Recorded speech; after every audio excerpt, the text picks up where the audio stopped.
Hello दोस्तों, स्वागत है आपका अपने चैनल विनी लाइफस्टाइल ब्लॉग में। आप सभी स्त्रियों को करवा चौथ पर्व की हार्दिक शुभकामनाएं। करवा चौथ की शुरुआत कैसे हुई, आखिर क्यों मनाया जाता है ये पर्व, आइए जानते हैं इस कथा के माध्यम से।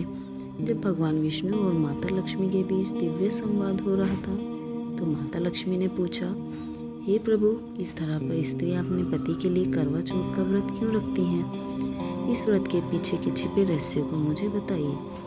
तब भगवान विष्णु मुस्कुराए और बोले, ये प्रश्न केवल तुम्हें शांत करने के लिए नहीं बल्कि समस्त नारी के लिए है जो इस व्रत को करती है।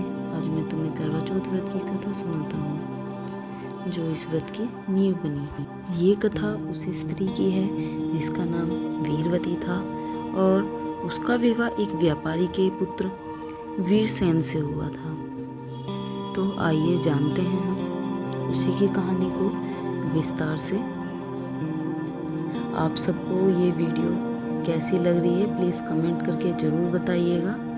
तो चलिए इसी के साथ हम आगे बढ़ते हैं। तो बहुत समय पहले की बात है, प्राचीन काल में एक पद्मावती नगर में वेद शर्मा नाम के धर्मात्मा ब्राह्मण रहते थे। उनकी पत्नी शारदा और उनके पुत्र साथ थे, परंतु दोनों को एक पुत्री की चाह थी, इसलिए वे देवी पार्वती की आराधना करते हैं। और माता पार्वती ने प्रसन्न होकर उन्हें वरदान दिया, उन्हें ऐसी कन्या प्राप्त होगी जो आदर्श स्त्री के रूप में पूजी जाएगी। और समय आने पर शारदा ने एक अत्यंत सुंदर कन्या को जन्म दिया जिसका नाम वीरमती रखा गया। वीरवती अपने 7 भाइयों की अत्यंत लाडली थी।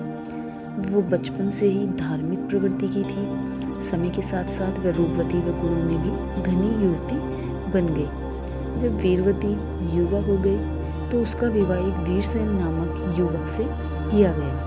वह प्रतिष्ठित व्यापारी का पुत्र था जो धार्मिक प्रवृत्ति का था। विवाह के पश्चात वीरवती ने अपने पति व ससुराल वालों की बड़ी श्रद्धा भाव से सेवा की। विवाह के कुछ महीनों बाद कार्तिक मास आया। कार्तिक कृष्ण पक्ष की चतुर्थी को करवा चौथ का पर्व था। वीरवती का यह प्रथम करवा चौथ था। वह बड़े उत्साह से तैयारी कर रही थी। परंपरा के अनुसार वह अपने मायके गई और प्रातःकाल स्नान किया और श्रृंगार करके सरगी ग्रहण करने लगी। उसने पूरा दिन निर्जला उपवास रखा, परंतु वीरवती इतने लंबे उपवास से मूर्छित होकर पृथ्वी पर गिर पड़ी। वीरवती के 7 भाई यह सब देखकर बहुत ही व्याकुल उठे और उन्होंने एक योजना बनाई। भाइयों ने योजना बनाई और पीपल के वृक्ष के पीछे बहुत बड़ी अग्नि जला दी। उसकी लपटें ऐसी थी मानो चंद्रमा उदय हो गया हो। सबसे पहले बड़े भाई ने वीरवती को बुलाया और कहा, देखो बहन, चंद्रमा निकल आया है। यह सुनकर वीरवती बहुत खुश हुई।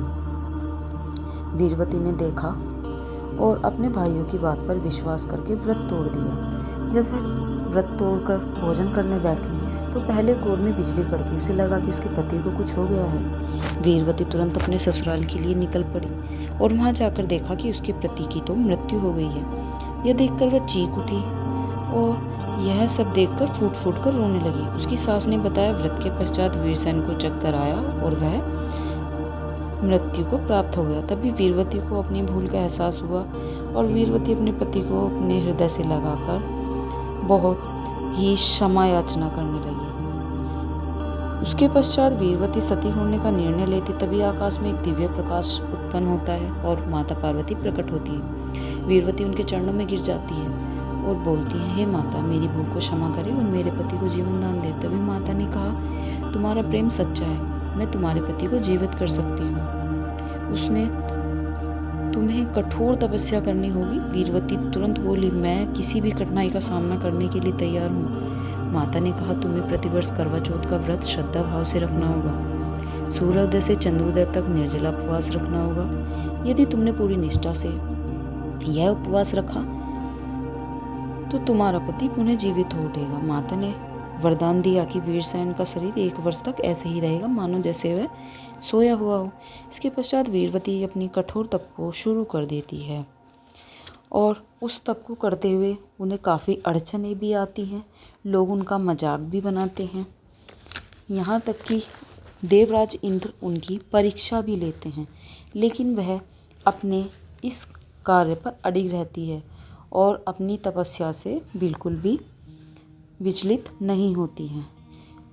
धीरे धीरे 1 वर्ष पूरा हो जाता है और उनकी तपस्या से उनके पति जीवित हो उठते हैं, जिससे वह बहुत खुश होती है। पूरे राज्य में खुशी की लहर उठ जाती है। तभी से यह व्रत इस वीरवती नाम के स्त्री के नाम से रखा जाने लगा। जो स्त्री पूर्ण श्रद्धा से व्रत रखेगी उसके पति की दीर्घ आयु प्राप्त होगी। यह व्रत धर्म समर्पण का है। पूर्ण मन से रखे गए व्रत वाली स्त्री को मनोकामना पूर्ण होने का वर मिलता है, वरदान मिलता है। करवा चौथ कार्तिक मास की चतुर्थी पक्ष को आता है।